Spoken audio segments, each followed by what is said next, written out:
não trabalho Então dessa ele matematiza a questão, é isso? Ele torna a questão mais palpável e utilizável como uma fórmula ou como uma receita.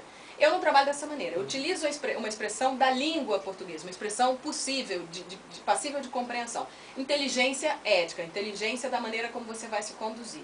Mas eu não dou graus ou coisas assim, porque eu não acredito nisso. Eu acredito que cada pessoa é de um jeito e é de um jeito naquele mês, você está entendendo? Naquele dia, naquele dia, entendeu? Exato. Então eu não faço essas reduções assim. O que me interessa é que a pessoa consiga entender exatamente as próprias variações e não se fechar numa classificação.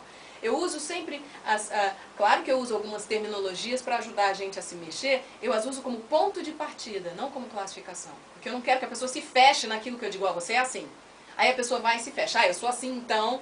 Não, o ser humano é um ser em constante alteração, modificação, crescimento, é ou não é? Exatamente. Agora, veja bem, vamos falar agora de forma pragmática. Você foi contratada por uma empresa para desenvolver um trabalho. Em linhas gerais, como você começa a fazer esse trabalho, o que é feito, o que puder ser falado para que a gente possa entender como isso vai valorizar as pessoas da corporação e a própria empresa. Claro. A ideia é a seguinte, a pessoa me chama, às vezes ela tem uma questão específica, por exemplo, a gente não consegue fazer as pessoas aqui comprarem a cultura corporativa. Então eu queria chamar você para você trabalhar em cima da cultura corporativa e ajudar as pessoas a realmente entrarem nessa cultura. Então o que eu vou fazer? Eu faço um diagnóstico. Para começo de conversa, eu chamo algumas pessoas. De forma individual ou em grupo? Em grupo. Certo. Depende também do caso, mas em geral até chamo em grupo, porque a dinâmica do grupo é interessante. Aliás, desde a alta cúpula até o chão de fábrica? Essa é a ideia, mas depende do que exatamente a gente vai trabalhar. Mas a ideia é sempre ter pelo menos algumas pessoas do chão de fábrica, onde as coisas acontecem de maneira completamente diferente. Não, aí no caso da coleta eu faço separado. Separados, claro, porque a realidade e as atribuições são diferentes. E também para as pessoas ficarem mais à vontade, porque o que interessa é que as pessoas falem, entendeu? Então eu uso meus métodos, eu já aviso logo, olha, meus métodos são minhas técnicas, vocês não vão escapar, todo mundo vai falar. Mas o objetivo é que as pessoas falem, então, de acordo com as perguntas que eu vou fazendo, e eu vou tentando captar o que existe de cultura verdadeira. Porque isso que eles dizem, a cultura corporativa não... As pessoas não estão conseguindo captar a cultura corporativa, ou não conseguem vestir a camisa da cultura corporativa. Na verdade, o que acontece? As pessoas... juntou duas pessoas, já tem uma cultura acontecendo, entendeu? Só que às vezes essa cultura que acontece de fato ali pela junção das pessoas não corresponde aos objetivos da cúpula daquela empresa, e muitas vezes quando é multinacional correspondem menos ainda, porque se é uma multinacional vem de um outro país com uma outra realidade, uma outra forma de trabalhar, e nós aqui brasileiros e tal, latino-americanos, é totalmente diferente. Mas muitas vezes a empresa tende a adaptar também, não só as pessoas tendem a se adaptar. Sem a empresa adaptar não então, dá certo. É uma adaptação de ambas as partes. Claro, então por isso que me chamam, mas eles não sabem bem isso. A princípio as pessoas pensam que aquilo um pouquinho tem no que ar, entrar... por isso que eu estou tentando trazer à terra, para que as pessoas possam entender melhor, de forma prática. Então, os executivos quando chamam, eles não sabem que o problema é esse, que não dá para você trazer uma cultura de fora e fazer ela grudar aqui. Claro. Tem que existir uma conversa. Ou não sabem como fazer essa conversa. É nisso que eu vou trabalhar. Começo por um diagnóstico. Depois de eu fazer o diagnóstico, eu mando um relatório onde eu digo, apontei este problema, aqui estão as causas, a meu ver, e aqui estão as ferramentas com as quais a gente poderia entrar em equilíbrio. Então é outra etapa do projeto. Uma outra etapa do projeto. Então, continue, por favor. Aí a segunda parte eu apontei, e aí a gente vai, então, começar a executar a segunda parte. Aí tem várias maneiras. Uma maneira é uma espécie de curso, onde eu instrumentalizo com as ferramentas da inteligência ética, aquele grupo de pessoas, esse grupo aqui, esses que são, digamos, os gerentes, esses aqui poderiam fazer um curso com ferramentas da inteligência ética, onde eles pudessem ser melhores gestores de pessoas, então gerir melhor as suas equipes. Aqui a gente tem o problema das finalidades. As finalidades da empresa não estão claras, os valores que a empresa quer atingir não estão claros. Então, embora vocês tenham objetivos, nossa meta é atingir tal coisa, não sei o que, até o final do ano. Não está claro para que serve aquilo. Então, esse não estar claro para quê faz com que as pessoas entendam esse caminho de maneira diferente, cada um rema para um lado. Então, a gente vai fazer uma comissão para definir melhor esses valores, uma comissão de finalidades. Aí a gente vai e monta com 3 pessoas. Eu preciso do diretor de financeiro, eu preciso da menina do marketing, eu preciso qualquer coisa. E juntei 3 pessoas, vamos lá, vamos fazer uma comissão de finalidades. Então, essas finalidades é que vão guiar a operação da empresa a partir de agora. Você colocou uma coisa interessante. O diretor financeiro, geralmente, diretor financeiro e diretor de marketing às vezes não se bicam. O de marketing quer fazer alguma ação mais ousada, o financeiro quer reduzir custos. Às vezes, no seu trabalho, isso pode fazer com que eles interajam melhor? Tem que fazer com que eles interajam melhor. Tem, de qualquer maneira. Mas só é possível interagir melhor se você descobrir uma finalidade para a qual você está trabalhando. Uma das questões mais importantes da nossa vida é a questão do sentido da vida. A gente não sabe qual é a finalidade. A gente vai andando, não sabe qual é a finalidade. Qual é a finalidade da empresa? Fazer mais lucro. Isso não é uma finalidade suficientemente bem definida, entendeu? Fazer mais lucro deve ser o resultado de uma operação. Não, mas de qualquer maneira, não, mas aí eu já discordo num ponto. Porque se a gente tem uma empresa, a empresa, o objetivo, ponto, é fazer lucro. Agora, como, através de que jeito, sem se sacrificar ou sem se matar para isso, aí é diferente, não é? Mais ou menos, porque olha, você pode ter esse fazer lucro como objetivo. Nem todas precisam ter esse objetivo. Não, senão ela não existe como empresa. Não, não. Fazer lucro pode ser o resultado do conjunto das suas operações. Assim como não fazer também é o resultado do conjunto das suas operações. Não, mas aí eu já discordo. Para que existiria a empresa? Se não é para a empresa gerar para lucro. Servir a comunidade de alguma maneira. A empresa faz copinhos de papel. Não, ela faz copinhos de papel. E aí, como maneira dela se manter viva, ela precisa gerar lucro.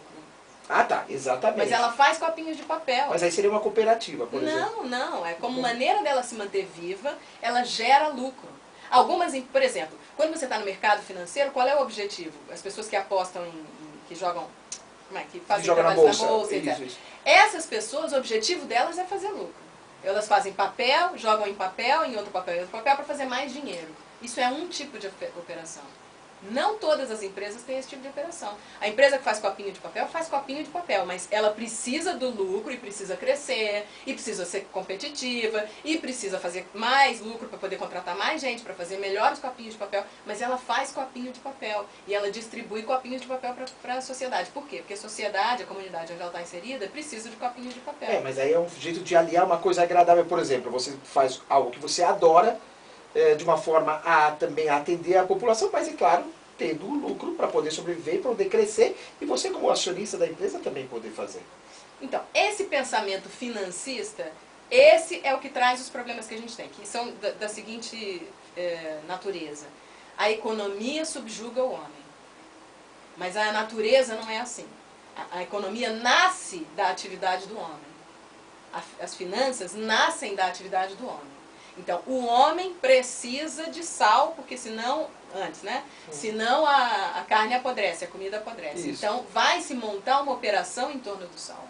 Interessante essa discussão, porque eu acho que o próprio internauta se insere no contexto e começa a entender um pouco melhor, não é? Agora, veja bem, na questão da inteligência ética, existe a questão moral. Então, por exemplo, no meu dia a dia eu falo, olha, eu quero assistir a um filme, que tem eu comprar um zinho só lá no camelô da esquina. Na verdade, eu não estou tendo uma atitude nem ética e nem moral. Isso se insere no seu trabalho? Se insere. E até eu adoro esse assunto, na verdade. Esse especificamente da propriedade intelectual. O problema é o seguinte... Um pequeno uma parte também é aquela coisa, né? Aliás, eu fico louco quando eu vejo isso. Tá fumando na rua, aí joga o toquinho, mas é só o toquinho, aí depois entope bueiro, aí depois uma série de coisas. Eu fico uma arara com esse tipo de coisa. Então eu gostaria que você falasse um pouquinho sobre isso. Isso já não é propriedade intelectual, isso já tem mais a ver, esse exemplo que você deu, já tem mais a ver com a educação mesmo, porque de qualquer maneira o que eu fico mais impressionada é as pessoas jogarem um cigarro aceso no chão. Isso eu acho incrível. Porque de fato pode pegar fogo em alguma coisa, entendeu? É como se não houvesse incêndio. Então isso eu acho impressionante. Mas eu sempre faço o seguinte, eu acho que você deixou cair alguma coisinha.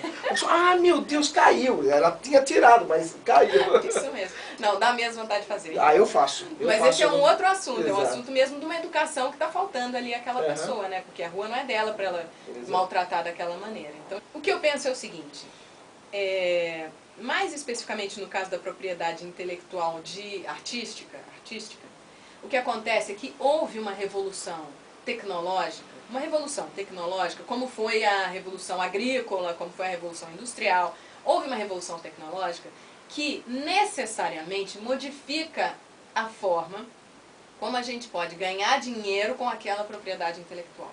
Necessariamente. Então, o problema que a gente tem hoje não é das pessoas, por exemplo, baixarem música.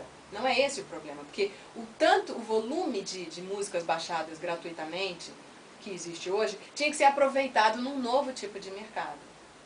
Por exemplo? Um novo tipo que não está discutido ainda, um novo perfeito. modelo de mercado. Tá. Mas as pessoas querem ganhar dinheiro. Existe uma nova tecnologia completamente diferente que dá acesso à música a muito, infinitamente mais gente do que era antes, mas a gente não sabe, não consegue discutir que não dá mais para ganhar dinheiro do mesmo jeito. Então eu acho que a questão da propriedade intelectual tem que ser discutida com muita profundidade e em muita amplitude, porque tem coisas muito piores do que baixar música, uma vez que existe o mecanismo, tem coisas muito mais complicadas, como por exemplo você patentear genoma.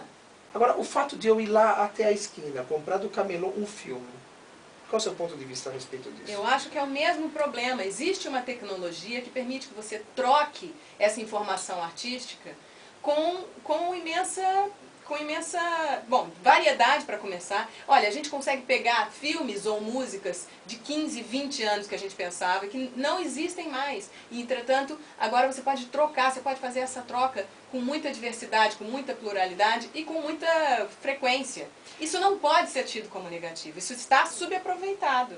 Porque aí vai para o camelozinho. Podia, se a gente conseguisse pensar melhor sobre isso, a gente podia distribuir esse volume de dinheiro de uma maneira melhor. Mas, batendo em cima da prática em si, que é uma prática de troca, isso eu acho que faz pouco sentido. Ok, mas por exemplo, enquanto não tem esse pensamento desenvolvido, essa solução, o fato em si, bato até na mesma tecla, de eu ir lá comprar, é ético, é moral? Não? Então, na nossa legislação é imoral, mas é mais imoral, eu acho, a gente não ter capacidade de pensar sobre isso. Então, é imoral, quer dizer, a gente está escrito que não pode, a lei não permite, mas é uma imoralidade a gente não conseguir discutir sobre isso, devidamente. Desde onde isso realmente é. Da onde isso realmente é? Da revolução tecnológica que aconteceu. Então, pelo que eu entendo, sob o seu ponto de vista, ele não fica nem no moral nem no imoral, fica no amoral. Eu, pessoalmente, não condenaria uma pessoa por essa prática. Por quê? Porque eu acho que quando você demora, como sociedade, a responder a contento, é natural que existam essas lacunas, esses buracos, entendeu? Esses buracos de moralidade, eu concordo com você, é um buraco moral, concordo. Buraco da conduta, concordo. Mas é um buraco da sociedade. Não é a pessoa que vai lá comprar simplesmente que pode ser penalizada. Não está discutido. O tema está mal discutido.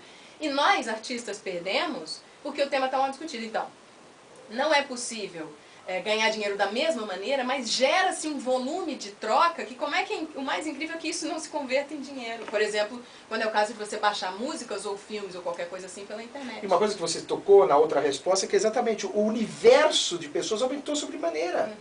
Então, em termos de ganho, existe a questão de ter demanda, ter escala, só que tem que saber aproveitar como. Exatamente. Não é verdade? Agora, no seu trabalho você atende empresas de que porte? Desde uma microempresa até uma grande multinacional? Eu gostaria que você explicasse um pouquinho a sua praxis. Eu costumo brincar dizendo assim, não, se tiver gente, eu posso ir. Se for uma empresa só de computador, não dá, realmente eu não entendo muito. Mas se for gente, dá pra ir. Porque gente dá sempre os mesmos problemas, entendeu? Independente da realidade, da empresa, do local, tudo. Porque veja, se o problema é causado pela falta de consciência e pelo automatismo, você acha que isso existe numa empresa enorme e não numa pequena ou claro, local? são as pessoas. As pessoas, né? Existe Agora, em qualquer lugar. Agora, eu gostaria que você passasse, claro, obviamente, sem nomes, mas alguns casos práticos de como você pegou aquele case, como desenvolveu e o resultado final. Por exemplo, um deles era esse exemplo que eu dei da cultura corporativa. E eu fui chamada para fazer esse trabalho, mas eu entrando lá descobri que o trabalho não era esse, quer dizer, que o problema não era esse, a raiz do problema não era essa. Isso era uma expressão do problema. Era a ponta do iceberg. Na verdade, tinha um monte de problemas. Um deles é porque as pessoas não tinham senso corporativo de maneira nenhuma. Então, muitos dos funcionários trabalhavam ali como se estivessem trabalhando era uma multinacional, das maiores do mundo no seu ramo, mas as pessoas não tinham essa noção, porque dependendo Tem muitas pessoas aqui que não conseguem ainda desenvolver esse espírito corporativo de entender, nossa, eu estou numa das maiores do mundo, então eu tenho oportunidades que não são as mesmas de, por exemplo, se eu estiver trabalhando numa lojinha de rua e etc.